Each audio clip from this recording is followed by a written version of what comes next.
So we're ready. I'm ready. Number one, these are not my kids. Yeah, we are. Anyway, this is Matt Warner. Matt Warner, I've known for how many years?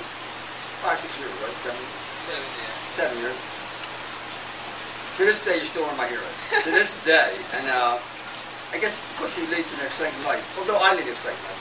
Well, everyone leads an exciting life. And this is Julie. And Julie I've known for a year and a half. I guess the reason why we're doing the film is because number one, you're here. Why explain what you're doing here and what's your goal? And I'll keep my mouth shut. Which is hard for me to get.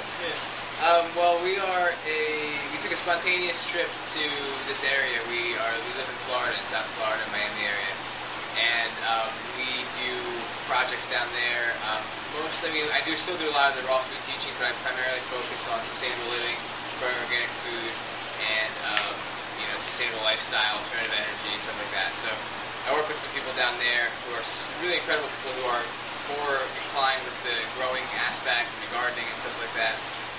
And we are just seeing how far we can push it, how much we can live, how harmonious we can be with the land, how close we can live to the land. You're not wearing shoes, are you? I am today, because you're not allowed to be there without shoes, right? And in Florida, we've been doing what it takes to sort of live a very simple lifestyle. We've been going from pieces of land to pieces of land and growing food and building little shelters and sort of just living on the land.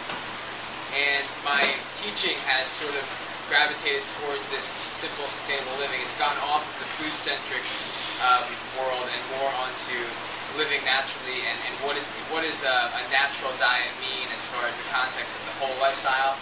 A lot of people will sort of pick and choose what parts of nature they want to abide by, and a lot of times one of those parts is the diet because they're doing it for health, they're doing it to look a certain way, lose weight or whatever. But it's really important to see it in a fully focused, integrated way so that you can move forward.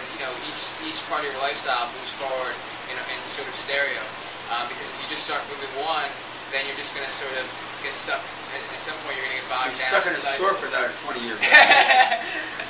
But wearing a bandana, by the way. It's a bandana. It's your bandana. I never worked it.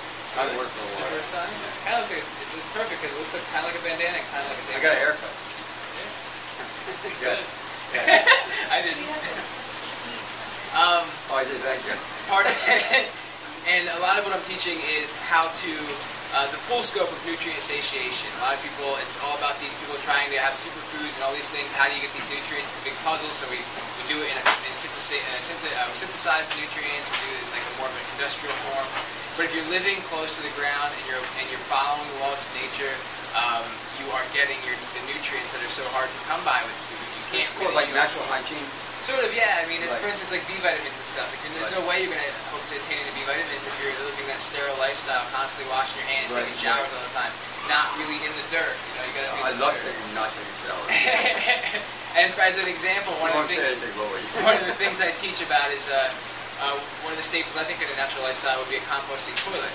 Composting our waste to put back into the ground. I like that. And the reason the soil is so depleted, we often in the raw food world we're always saying, well, we need superfoods because the soil's depleted. But we also miss this giant disease in our society called plumbing, where we take all of this perfect future soil and we shove it into a piping system and we flush it away and chlorinate it and all this kind of stuff. So it compounds pollution and a waste of nutrient. Everything, soil is decayed matter. Anything that falls from the trees, leaves, sticks, anything from animal waste, it becomes soil. So if we don't allow that to come to the ground, we're not going to have much new, fertile, rich soil. And since our animal species is one of the most, we have such a large population, the fact that we're not putting our waste back into the ground is a travesty, and it's really. And actually, you're going to Ecuador. Right, and we're going to. We got tied up in a lot of bureaucracy down south, trying to live like we want to live. So we're going to. Now they put shit into your. Yeah. Well, they do. We just don't know about it. Yeah, they know about it. But yeah, we're going to Ecuador, and there's we were going to go to Ecuador anyway, but I met up with this organization who is trying to bring aid to these indigenous peoples who have been shoved into the coastline cities from the highlands, and their culture has been wiped out, their land has been taken away, and this organization is bringing them clean water, they're bringing them some sort of a way to bring some sort of resources in. And you what want they to live want from me, yeah, what they want from me is to set up. What about Julie? Right. What they want from I'll us. be You'll be there? Yeah. You'll be there with them? Day in, day out? Yeah. You're pretty much day in, day out, aren't you? Yeah. You are. Yeah. That's pretty exciting, right? Yeah, it is. Okay. We're doing A a lot of adventures. lot of adventures, Yeah, yeah. a lot of adventures. We actually spontaneously came into the Rainbow Festival because one of the things about my business is I don't charge. You don't charge. By donation. Actually, So- you're giving a class this Friday Yeah. by donation. So This Friday, everything you just spoke about, you're going to talk about this Friday, right? since everything's by donation, By donation. sometimes we get a little tight. So You got a little tight. we went to the Rainbow Gathering because it's our family there, and they take care of us. You don't have to pay for anything for a while. And since we were already halfway up to Tennessee, we came up here. You stay at my house for free. So we're just sort of hustling and going out there until we get to Ecuador. And they want us to set up a community wellness center, not like one of those raw food things where you have all these tourists come down and stay for retreats. This is actually for the indigenous people, Right. to give them a way, not like a raw food diet for anything other than efficiency and for necessity. Because You're going to there's live no there. water We're going to live there. How many Americans will be there? How many indigenous people are there? The indigenous community is about 1,000 people, and there's probably about 8 to 15 rotating people from the organization that are actually So on the the ground. 8 people showing them how to raise crops. Yeah, we're going to be doing a lot. We have some ethnobotanists that are helping us out, and core people that are actually going to be growing the food. We're going to try to procure some land and You don't have the land build yet. an Earthship Center. We have the land. It's just a matter of getting the resources. I mean, we have the land picked out, and it's in the process. It's You're gonna going to build an take a Earthship while. down there? Yeah, the Earthship Community Center, and the big thing in Earthship. the beginning. What's that? With Earthship. It's an Earthship Community Center. That's what they want to do. But the big thing is in the beginning is just the awareness and teaching people how they can live off the fruits and vegetables, because it's a mindset that's been polluted by imperialism. There's no culture there still. So it's really about going down there, restoring a culture, but not a dogmatic culture, because we need to How are they introduce going to do it? efficiency. Do they know that you're coming? Or this, People that are there, they've been, this organization has been there for a while. And they've how, been how did indigenous people react to that? You, to Well, it's so-called actually outsiders coming to 90% of the population is children under 16. Wow. It's all orphans. It's mostly orphans. Mostly orphans. Yeah. So Wow. they're pretty responsive because they're just looking for some One fun and second. some help. There's 15 adults, and 90% of people there, of the 1,000 are children. Yeah. That doesn't make sense. Well, it does if you know what's going on down there. I mean, there's I mean, if all these kids running around without families.